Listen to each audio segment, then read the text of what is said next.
حامدا و مصلیا و مسلما علی رسولہ الکریم اما بعد فاعوذ باللہ من الشیطان الرجیم بسم اللہ الرحمن الرحیم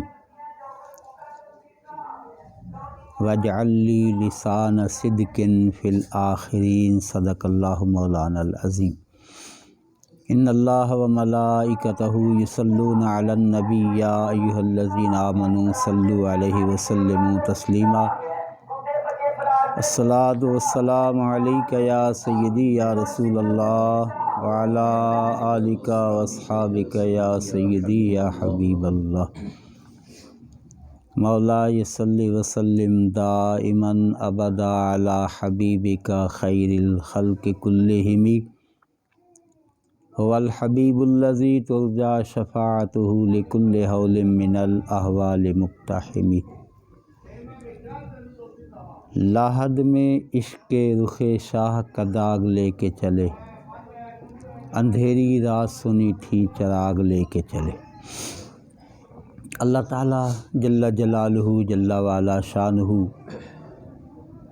تمام تر محامد و محاسن کے لائق ذات ہے،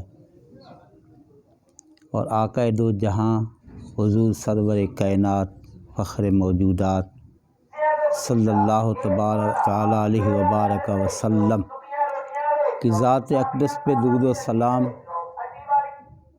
کہ آپ کی ذات والا صفات اللہ نے تمام انبیاء اور رسول سے افضل و اعلیٰ مقام آپ کو عطا فرمایا ہے، جس کا مختصر سا خاکہ مجدد دین و ملت مولانا شاہ احمد رضا خان سالار عشق و محبت رحمۃ اللہ تعالیٰ علیہ نے اس انداز میں سب سے اعلیٰ و اولیٰ ہمارا نبی، سب سے بالا و اعلیٰ ہمارا نبی، خلق سے اولیاء، اولیاء سے رسول، اور رسولوں سے اعلیٰ ہمارا نبی۔ تو آج محترم جناب حافظ محمد انور صاحب مرحوم مغفور ایصال ثواب واسطے اکٹھے ہوئے ہیں۔ اللہ تعالیٰ دی بارگاہ کے اندر التجا ہے کہ مالک انہوں نے کروٹ کروٹ اپنے رحمت دے جواب دے اندر جگہ عطا فرمائے۔ آمین۔ 19 پارے سے قرآن مقدس کی آیت پاک کی جو تلاوت کا شرف حاصل کیا ہے، سیدنا ابراہیم خلیل اللہ علیہ نبینا علیہ السلام اللہ کی بارگاہ میں عرض کر رہے ہیں۔ وَاجْعَلْ لِي سلسلہ چل رہا تھا، اس میں یہ آیت پاک آئی، وَاجْعَلْ لِي لِسَانَ صِدْقٍ فِي الْآخِرِينَ۔ میرے مالک، یہ تو فنا کا گھر ہے، دنیا میں آنا ایک امتحان ہے، ایک تیرا پروگرام ہے، لیکن یہ کسی کا بھی مسکن نہیں ہے، یہ دائمی نہیں ہے۔ اپنی منزل کی طرف ہر ایک نے جانا ہے، اور جانے میں فرق یہ ہے، کچھ لوگ موت سے بھاگتے ہیں اور کچھ لوگ آرزو کرتے ہیں کہ وہ وقت کب آئے گا جب ہم دنیا کی اس جنجال سے چھوٹ کر اپنے محبوب کریم علیہ السلام کے قدموں میں جائیں گے۔ سبحان اللہ، سبحان اللہ۔ اس لیے نبی کریم علیہ السلام نے یہ بھی فرمایا ہے کہ جب جنازہ جاتا ہے، اگر وہ نیک آدمی ہے تو وہ کہتا ہے قدموا قدموا قدموا، مجھے جلدی لے چلو۔ اگر گناہ گار ہوتا ہے، بد عمل ہوتا ہے، یا کوئی فاسق و فاجر کے علاوہ کوئی دوسرے کفر میں ہوتا ہے، تو وہ افسوس سے پوچھتا ہے مجھے کہاں لے جا رہے ہو؟ تو ابراہیم علیہ نبی علیہ السلام نے جو عرض کی ہے، مالک میں دنیا سے میں تو جانا ہی ہے، لیکن میرا ذکر جو ہے نا، وَاجْعَلْ لِي لِسَانَ صِدْقٍ، سچی زبانوں پہ میرا ذکر جو ہے وہ جاری رکھنا۔ وَاجْعَلْ لِي لِسَانَ صِدْقٍ فِي الْآخِرِينَ، سچی زبانوں پہ یہ دعا ابراہیم خلیل اللہ علیہ السلام کی بتا رہی ہے۔ دنیا میں بڑے بڑے لوگ ہر حوالے سے، شہنشاہ بھی آئے، تاجور بھی آئے، اور اس کے علاوہ دنیا کے بڑے بڑے جاگیردار بھی آئے، لیکن آج جن کا نام نہ نشان کسی کو خبر نہیں ہے۔ اگر نام باقی ہے تو انہی کا رہتا ہے جو ابراہیم علیہ السلام نے دعا کی تھی، یا اللہ میرا نام باقی رکھنا۔ باقی نام اسی کا رہتا ہے فَاذْکُرُونِی اذکرکم والا، جس پہ حکم جاری ہوتا ہے۔ مالک نے فرمایا تم مجھے یاد کرو گے، میں تمہارا چرچا باقی رکھوں گا، تمہارا نام باقی رہے گا، اور یہ قیامت تک۔ ابراہیم علیہ نبینا علیہ السلام جد الانبیاء ہیں، خلیل اللہ علیہ السلام ہیں۔ ہر موقع پہ اگر کوئی حج کے لیے جاتا ہے، جب وہ بیت اللہ پہ نظر پڑتی ہے تو خلیل اللہ علیہ السلام یاد آ جاتے ہیں۔ سبحان اللہ، بے شک۔ اور جب آتا ہے جناب موسم قربانی کا، تو پھر بھی جناب ابراہیم خلیل اللہ علیہ السلام یاد آ جاتے ہیں، جنہوں نے اپنے لخت جگر کو اللہ کی رضا کی خاطر قربان کرنے کے لیے حلقوم پہ چھری رکھ دی تھی۔ تو یہ ذہن میں رہے کہ نیک لوگوں کا ذکر ہی باقی رہتا ہے۔ آج اگر ہم بیٹھے ہیں نا ایصال ثواب کے لیے، تو یہ بھی ہمیں ایک دعوت فکر دے رہا ہے کہ جانے والا اپنے پیچھے جو کچھ چھوڑ گیا ان میں سے نیک اولاد کا ہونا بھی ہے، اور ان کا ذکر باقی رہنا، اس کا خدا کے ساتھ یہ تعلق، اس کی اپنا عبادت، اس کا اپنا بارگاہ خداوندی میں جو عزت و شان ہے، اس کا یہ مظہر ہے کہ آج ان کے نام باقی ہیں۔ مثال کے طور پہ 9.25 صدیاں سے زیادہ عرصہ بیت چکا ہے حضور فیض عالم داتا گنج بخش غریب نواز رحمۃ اللہ علیہ کو۔ نہ تو ان کا یہ وطن ہے، نہ ان کا یہاں کوئی قبیلہ خاندان ہے، نہ ان کی کوئی اولاد ہے، لیکن اتنی صدیاں بیت جانے کے بعد بھی آج کھچا کھچ دنیا کیوں جا رہی ہے ان کی طرف، آج ان کا نام کیوں لیا جا رہا ہے؟ وجہ یہ ہے کہ انہوں نے اپنا تعلق ہمیشہ خدا کے ساتھ وہ رکھا ہے کہ اپنے آپ کو مٹا کر اس باقی کے ساتھ تعلق کو جوڑے رکھا ہے۔ اس حوالے سے کیونکہ موسم جو ہے وہ چل رہا ہے حضرت سیدنا تاجدار صداقت امیر المومنین خلیفہ اول بلا فصل سیدنا ابوبکر صدیق رضی اللہ تعالیٰ عنہ کا جمعے کو 2 دن بعد آپ کا یوم وصال 22 جمادی الثانی اخری ہے۔ جہاں تک آیات مقدسہ کا تعلق ہے، اسی کے ساتھ انشاءاللہ جوڑتے ہوئے چلیں گے، یا حدیث پاک کا تعلق ہے۔ ایک حدیث پاک نبی کریم علیہ السلام نے اپنے ظاہری حیات طیبہ کے آخری دنوں میں حالت مرض میں سیدنا حضرت بلال حبشی رضی اللہ تعالیٰ عنہ مؤذن رسول، یہ اسلام کا دیا ہوا اعزاز ہے، ذہن میں رہے، ہر بات پہ توجہ ہے۔ بظاہر دیکھا جائے سیدنا بلال حبشی رضی اللہ تعالیٰ عنہ حبشہ کے رہنے والے تھے، یہ مدینہ ان کا مسکن نہ تھا، ان کا یہاں کوئی قبیلہ، کوئی بڑا خاندان نہیں تھا، کوئی بڑی تجارت، کوئی بڑا ان کے مال دولت نہیں تھی، اور ظاہری کوئی اتنی وجاہت بھی نہ تھی، لیکن ایک تھا کہ دل میں رسول اللہ علیہ السلام کی محبت کا وہ چراغ جل رہا تھا، محبت کے وہ نور پھوٹ رہے تھے، جس کی برکات سے وہ دن بھی کائنات نے دیکھا ہے کہ بڑے بڑے سردار سب نیچے تھے، اور بلال رضی اللہ تعالیٰ کعبہ کی چھت پہ تھے۔ سبحان اللہ۔ یہ اسلام کا فیض ہے، یہ اسلام کی برکات ہیں۔ تو سیدنا بلال حبشی رضی اللہ تعالیٰ حضور کے دروازے پہ حاضر ہیں۔ نبی کریم علیہ السلام نے فرمایا کہ مرو ابا بکر فلیصلی بالناس، مرو ابا بکر فلیصلی بالناس، ابو بکر کو کہو کہ لوگوں کو نماز پڑھائے۔ مرو ابا بکر فلیصلی بالناس۔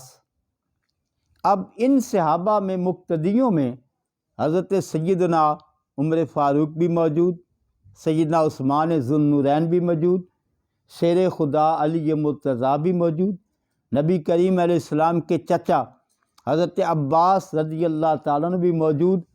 رشتوں کے حوالے سے دیکھا جائے، منصب کے اعتبار سے دیکھا جائے تو یہ حکم جو حضور فرما رہے ہیں کہ مرو ابا بکر فلیصلی بالناس، اب حدیث کے ساتھ دوسری حدیث کو اٹیچ کر لیں تو معاملہ سمجھ آ جائے گا کہ سب سے زیادہ حق رکھتا ہے امامت کے لیے جو سب سے زیادہ خوبصورت قرآن پڑھتا، خوبصورت لہجے میں قرآن پڑھتا۔ آج ماشاءاللہ آپ صاحب کا ہی ذکر خیر ہے، اللہ تعالیٰ ان کو اور مزید درجات کی بلندیاں عطا فرمائے۔ تو سب سے زیادہ جو خوبصورت آواز سے قرآن پڑھتا، اگر اس میں وہ برابر ہوں، لیکن آج کا دور کیسا آ گیا ہے، میں کئی مرتبہ یہ اس لیے بیان کرتا ہوں مسجد میں کہ شاید ان کو کچھ خیال آ جائے، اس طرف آ جائیں دین کی طرف، کبھی مؤذن نہ ہو نا تو پھر دیکھنا پڑتا ہے کہ تکبیر کون پڑھے گا۔ حضرت یہ حالت ہو گئی کہ تکبیر پڑھنے والا اتنے نمازیوں میں نظر دوڑاتا ہوں شاید کوئی آ جائے کہ تکبیر پڑھنے والا، ہماری یہ حالت ہو گئی ہے۔ اسلام کا وہ دور میں کہ جب قرآن میں اگر برابر ہوں، کہیں اور لوگ بھی ہوں ایک جیسا خوبصورت لہجے میں قرآن پڑھنے والے، اس کے بعد پھر دیکھا جائے کہ ان میں سب سے زیادہ علم والا کون ہے۔ اگر علم میں بھی برابر ہوں پھر دیکھا جائے ان میں سے سب سے زیادہ عمر میں کون ہے۔ اگر یہ ساری نسبتیں دیکھی جائیں، نبی کریم علیہ السلام کے ایک حکم میں پتہ چلتا ہے، ایک تو سرکار نے اپنے مصلی کا وارث سید ابوبکر صدیق کو بنایا۔ 17 نمازیں حضور علیہ السلام کی مبارک زندگی میں ابوبکر صدیق رضی اللہ تعالیٰ امامت فرمائی ہے۔ مصلی رسول پہ سرکار کی ظاہری حیات طیبہ میں حضور کے حکم سے 17 نمازیں جناب صدیق پاک نے پڑھائی ہیں۔ اب حکم یہ تھا کہ وہ نماز پڑھائیں، پتہ چلا کہ وہ قرات میں بھی، قرآن میں بھی سب سے افضل، پڑھنے میں، علم میں بھی سب سے افضل، عمل میں بھی سب سے افضل، اور عشق و محبت میں بھی بے مثال، اور عمر میں بھی صحابہ سے بڑے، اور ایمان لانے والے میں سب سے سبقت کرنے والے۔ یہ چوتھی چیز تھی، ایمان میں بھی سبقت لے جانے والے۔ اب اس نے بتا دیا کہ ابوبکر صدیق رضی اللہ تعالیٰ عنہ خلیفہ بلا فصل، اس اعتبار سے کہ سرکار نے خود ان کو اپنی زندگی میں اپنے مصلی کا وارث بنایا، اس لیے اس میں شک والی بات کوئی نہیں ہے۔ میں نے جمعہ پہ بھی عرض کیا تھا، بعض ایسے لوگ پڑھ جاتے ہیں لیکن ہم کسی کو کم نہیں کر رہے یا کسی کا درجہ بڑھا نہیں رہے۔ اگر یہ کہا جائے کہ جناب صدیق پاک رضی اللہ تعالیٰ عنہ کی وہ ہستی ہے کہ جب نبی کریم علیہ السلام نے یہ فرمایا کہ 360 مسلمانوں میں، ایمان والوں میں اعلیٰ اوصاف اخلاق حمیدہ ہیں، کسی میں 360 کل ہے نا، کسی میں 1، کسی میں 2، کسی میں 4، کسی میں 10 اچھے اخلاق، اچھے اوصاف۔ جناب سیدنا صدیق پاک نے عرض کی، یا رسول اللہ صلی اللہ علیہ وسلم، مجھ میں بھی ان صفات میں سے کوئی صفت پائی جاتی ہیں؟ نبی کریم علیہ السلام نے فرمایا کہ 360 کی 60 ہی تم میں پائی جاتی ہیں۔ جتنے اعلیٰ سے اعلیٰ اوصاف ہیں سارے کے سارے کیوں نہ ہوتے، کہ سرکار دو عالم علیہ السلام نے فرمایا اللہ رب العالمین نے جو علم نشرح کے سینے میں جو علم وعلمک ما لم تکن تعلم والے جو علوم، جو اسرار، جو حکمت اللہ نے میرے سینے میں ڈالی تھی، سوائے نبوت کے میں نے ساری ابو بکر صدیق کے سینے میں ڈال دی۔ سبحان اللہ۔ تو آپ کا یوم وصال ہے، تو جہاں تک ظاہری حیات طیبہ کا تعلق تھا اس میں ہر پہلو سے ایک ایک چیز شجاعت میں دیکھا جائے، سخاوت میں دیکھا جائے، علم میں دیکھا جائے، ان کی عاجزی انکساری کو دیکھا جائے، ان کی صداقت کو دیکھا جائے، ہر ایک جس معیار پہ تولا جائے گا صدیق اکیلا ہی نظر آئے گا رضی اللہ تعالی۔ صداقت کا تاجدار بات، بے صداقت کے بادشاہ ہے۔ تو نبی کریم علیہ السلام نے جب حکم دیا ہے نا، کہ میں نے حدیث پاک کا عرض کی تھی، سرکار دو عالم علیہ السلام نے فرمایا کہ آنا مدینۃ السخا، آنا مدینۃ السخا و ابو بکر بابھا، میں سخاوت کا شہر ہوں، ابو بکر اس کا دروازہ ہے۔ اب اس کی ایک مثال لے لیں، ہم آتے ہیں کہ جب ابو بکر صدیق رضی اللہ تاجر تھے، مکہ شریف کے بڑے شرفاء میں آپ کا مقام تھا، نام تھا، عزت تھی، شان تھی، صاحب دولت و ثروت تھے، 40,000 درہم کے مالک تھے۔ جب اسلام قبول کیا تو ہجرت کے وقت بعد آپ کے پاس صرف 500 رہ گئے تھے، باقی سارے کے سارے غلام آزاد کرنے میں مسلمانوں پہ ہمدردیوں میں خرچ ہو گئے تھے، اور ان میں سے ان غلاموں میں حضرت سیدنا بلال حبشی رضی اللہ تعالیٰ عنہ کی ذات بھی ہے۔ آپ نے جن کی دعوت اسلام دی ہے، پہلے مبلغ بھی آپ ہی ہیں، پہلے خطیب بھی آپ ہی ہیں، پہلے مسلمان بھی آپ ہیں، اور حضور کے بعد پہلے امام بھی آپ ہی ہیں۔ امت میں اولیت کے اعتبار سے اللہ نے اور مصطفیٰ کریم نے جو عطا کی ہے وہ صدیق پاک ہیں۔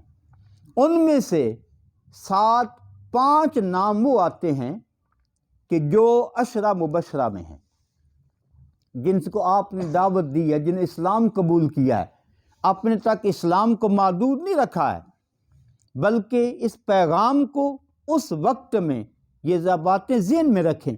آج اگر کوئی تقریر میں کر رہا ہوں اور کوئی اور کر لیتا ہے، مسجد میں کر لی، کسی اسٹیج پہ کر لی، ٹی وی پہ کر لی، مشکل نہیں ہے۔ اس وقت اسلام کا اظہار کرنا پورے کفر کو اپنا دشمن بنا کر چیلنج کرنا تھا، پورے عرب کی دشمنی مول لینے کے مترادف تھا۔ حد تک ایسا ہوا کہ تقریباً 37-38 جب لوگ مسلمان ہو گئے تو ایک دن صدیق اکبر رضی اللہ تعالیٰ کی یا رسول اللہ اب جی چاہتا ہے کہ اب ہم اظہار نہ کریں، میں جی چاہتا ہے کہ میں کافروں کو بتا دوں علانیہ۔ سرکار میں ابو بکر وقت ابھی بڑا مشکل ہے یا رسول اللہ، میرا اندر کا یہ کہتا ہے کہ اب اظہار کرنا چاہیے، جیسے مرضی ہے۔ جناب صدیق اکبر رضی اللہ تعالیٰ نے حرم میں تشریف لے گئے، سرداران قریش بیٹھے ہوتے، وہاں جا کر کہا اشہد ان محمد رسول اللہ۔ یہ زبان سے کلمات کا نکلنا تھا، ٹوٹ پڑے صدیق اکبر پہ، جو جس کا گسننے آئے، جو آیا ہاتھ ہٹا کے ڈنڈا آیا، اتنا مارا، اتنا پیٹا آپ کے چہرہ اقدس پہ۔ ان میں سے ایک شخص جب آپ کو زمین پہ گرا دیا گیا، آپ کے پیٹ کے اوپر کودتا والا ایک شخص تھا، اور ایک اپنا جوتا اٹھا کر آپ کے چہرہ انور پہ، حتیٰ کہ آپ کا چہرہ مبارک سوج گیا، آنکھیں، ناک، چہرہ سب برابر ہو گیا، اور قبیلے والوں کو جب خبر ہوئی اٹھا کر لے گئے، گھر لے گئے، اور جب ذرا ہوش آیا تو پہلا لفظ ہی زبان پہ یہ تھا میرے محبوب کا کیا عالم ہے، حضور کا کیا حال ہے۔ اور اگلا جو ہے رات کو کہتے ہیں جب ہوش آیا نا تو کہا ماں سے، ابھی تک والدہ مسلمان نہیں ہوئی تھی، اور یہ بھی ذہن میں رہے نبی کریم علیہ السلام نے فرمایا میں نے جس پر بھی اسلام پیش کیا ہے اس نے کچھ نہ کچھ تأمل و تردد کیا ہے، لیکن واحد ابو بکر صدیق کی ذات ہے، جب میں نے اسلام پیش کیا ہے انہوں نے فوراً قبول کر لیا۔ اور اس اعتبار سے بھی کہ تمام صحابہ میں اس اعتبار سے بھی آپ کی عزت، عظمت اور شان ہے، کبھی بھی آپ نے اسلام سے پہلے بھی، کیونکہ اللہ نے حضور کا یار بھی بنانا تھا، یار مزار بھی بنانا تھا، اور سرکار کا یہ فرمان موجود ہے، اللہ نے جس مٹی سے میں محمد کریم کا جسم بنایا ہے اسی مٹی سے اللہ نے ابو بکر عمر کو وجود بخشا ہے۔ اب وہ پاکیزہ مٹی، تو کبھی بھی آپ نے اسلام سے پہلے بھی برائی کی طرف کبھی نہ شراب پی ہے اور نہ ہی کبھی معبودان باطلہ کے آگے جھکے ہیں، کبھی نہیں جھکے ہیں بالکل۔ تو آپ نے یہ اسلام کے لیے جتنی مار کھائی ہے نا اور جتنی قربانیاں دی ہیں، دعوت دینا، بتایا کہ یہ عالم تھا اس وقت دعوت دینے کا۔ حضرت سیدنا عثمان ذو النورین رضی اللہ تعالیٰ عنہ، حضرت سیدنا طلحہ رضی اللہ تعالیٰ عنہ، حضرت سعد رضی اللہ تعالیٰ عنہ، حضرت عبد الرحمن بن عوف رضی اللہ تعالیٰ عنہ، یہ وہ صحابہ ہیں کہ جو سیدنا صدیق پاک نے ان کو دعوت دی ہے اسلام کی۔ اب ذرا آپ سب کے لیے میری یہ سبق ہے وہ یہ ہے، نبی کریم علیہ السلام نے فرمایا الدال علی الخیر کفاعلہ، الدال علی الخیر کفاعلہ، نیکی کا حکم دینے والے کو بھی ویسا ہی ثواب ملے گا جیسا نیکی کرنے والے کو ملے گا۔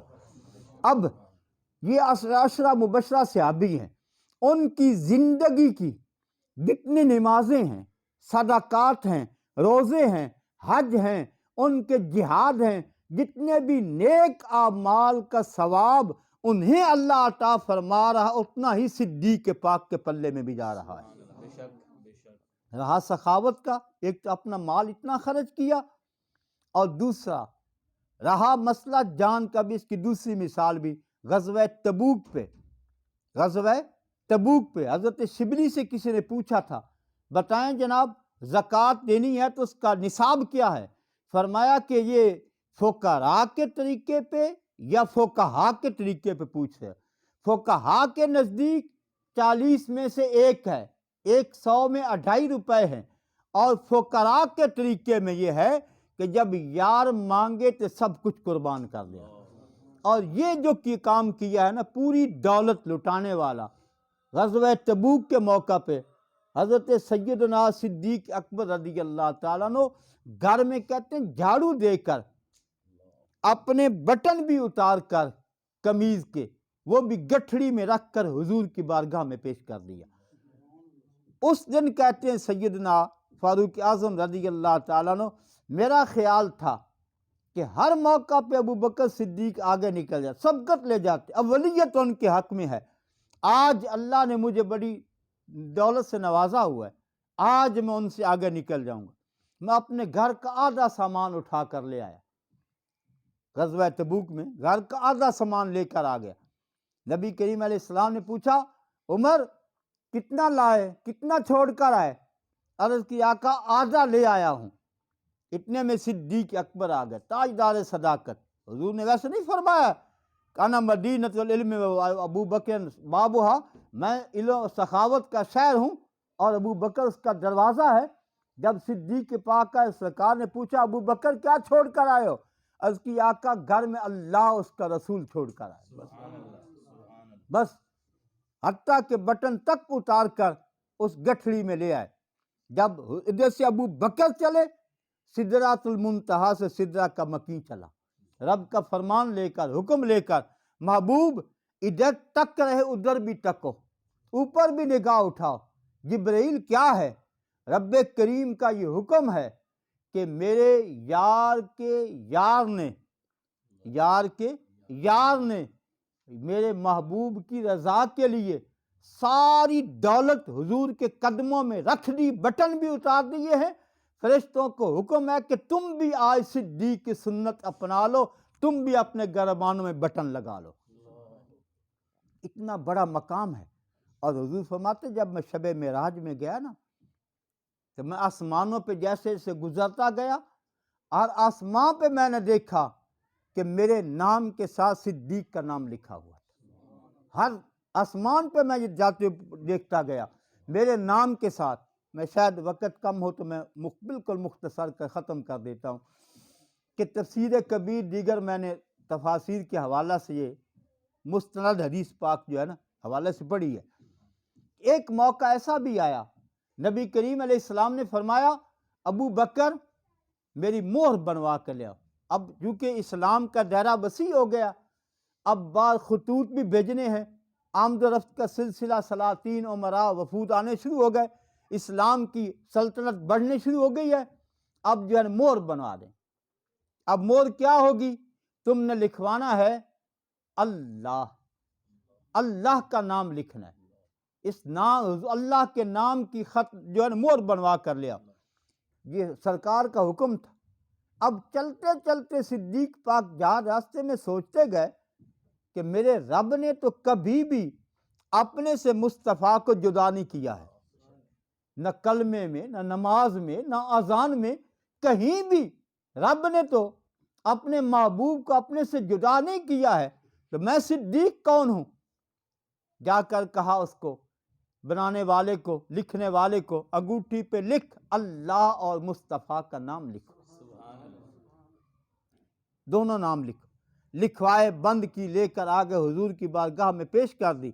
جب نبی رحمت علیہ السلام نے کھولا، اللہ کا نام بھی تھا، اللہ کے رسول کا نام بھی تھا، صدیق کا بھی نام تھا، صدیق اکبر کا نام بھی تھا۔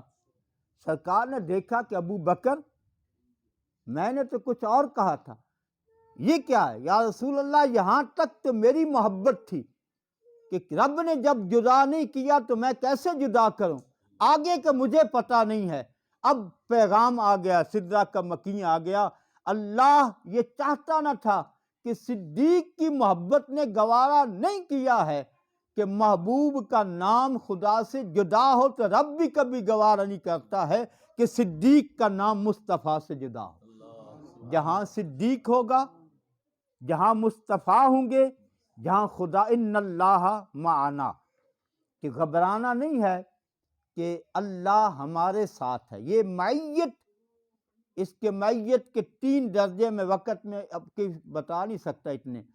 یہ معیت تامہ، معیت کاملہ، کسی کو ایک لمحے کی حضور کو معیت نصیب ہوئی، کسی کو گھر کی ہوئی، کسی کو در کی ہوئی، لیکن صدیق اکبر کو معیت وہ حاصل ہے، معیت تامہ، کہ جو کسی اور صحابی کے حصے میں نہیں ہے، کسی اور خاندان آل بیت میں سے کسی کے کائنات میں وہ معیت تامہ جو صدیق اکبر کو نصیب ہوئی ہے وہ کسی کو نصیب نہیں، ان اللہ معنا والی۔ اور اسی کا یہ نتیجہ ہے،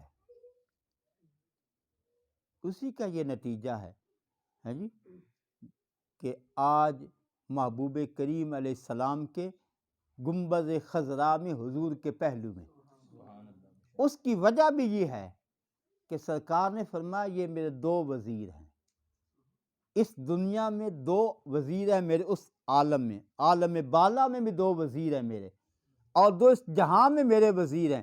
وہاں جبرائیل و میکائیل ہیں، یہاں جناب ابو بکر صدیق و فاروق اعظم رضی اللہ تعالی۔ حضور نے اپنے دونوں وزیروں کو اپنے پہلو میں رکھا ہوا ہے سرکار کے ساتھ۔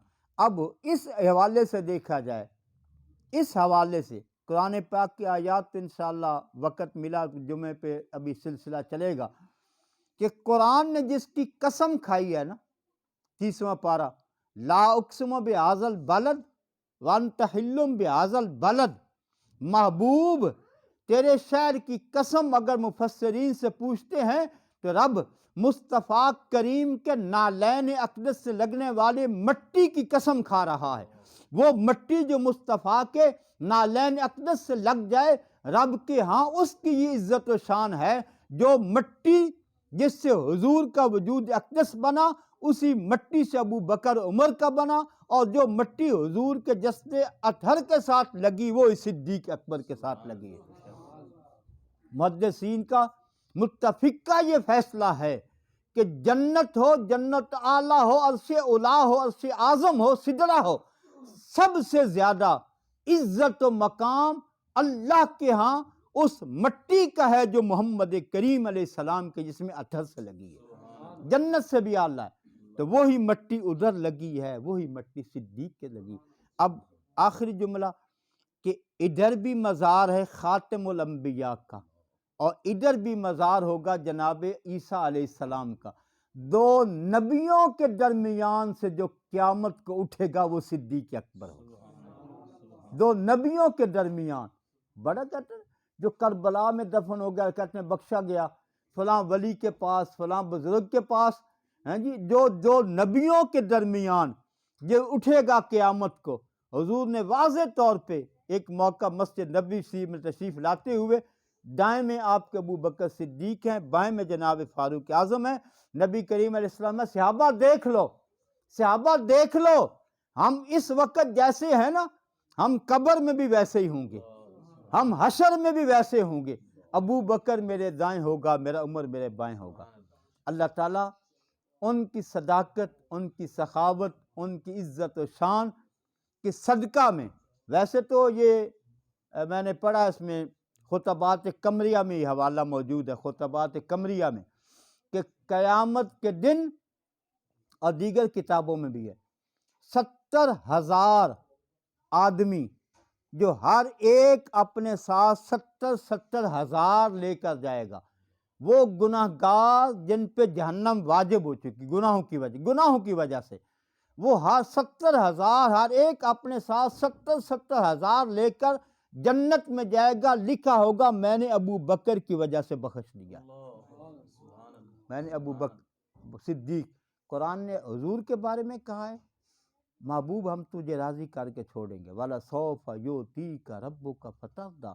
ادھر سرکار اللہ کریم نے ہی فرمایا ہے کہ اللہ کریم یہ کہہ رہا ہے کہ ان قریب وما لأحد عندہ من نعمۃ تجزیٰ الا ابتغاء وجہ رب الاعلیٰ وَلَسَوْفَ يَرْضَىٰ۔ ادھر بھی وَلَسَوْفَ يَرْضَىٰ ہے، اللہ تجھے راضی کرے گا، اللہ اپنے محبوب کو راضی کرے گا۔ تو صحابہ پاک کے دامن کو، حضور کے یاروں سے محبت، حضور کی آل پاک سے محبت، حضور کے ازواج پاک سے محبت، اور جن کی ان کے ساتھ نسبت ہے ان کے ساتھ محبت کا اپنا رشتہ استوار کر لیں، مضبوط کر لیں۔ یہ وہ نسبت ہے، یہ وہ تعلق ہے، یہ وہ پیار ہے، اگر کتے کو بھی لگ جائے تو وہ بھی جنت میں چلا جاتا ہے۔ وہ بھی اصحاب کہف، کوئی وہ نبی نہیں ہے، کوئی رسول نہیں ہے، کوئی صحابی نہیں ہے، کوئی صدیق نہیں ہے، کوئی ولی اللہ کو اتنا مقام نہیں ہے جن کا ذکر پوری سورہ کہف قرآن میں رب نازل کر دیا، ان کے ساتھ لگ جائے تو وہ بھی جنت میں چلا جائے جو صدیق کے پلے میں لگ جائے۔ اصحابی کالنجوم بیہم اقتدیتم، جس صحابی کے ساتھ بھی لگ جاؤ گے جنت تمہاری ہے۔ اللہ تعالیٰ نبی کریم علیہ السلام کا صدقہ آج آپ صاحب کے ختم پاک میں اسی حوالہ سے ان کا نام تبھی ہے کہ وَاجْعَل لِّي لِسَانَ صِدْقٍ فِي الْآخِرِينَ، سچوں کی زبان پہ میرا ذکر جو ہے نا باقی رکھنا۔ اللہ اپنے نیک بندوں کا ذکر باقی رکھتا ہے۔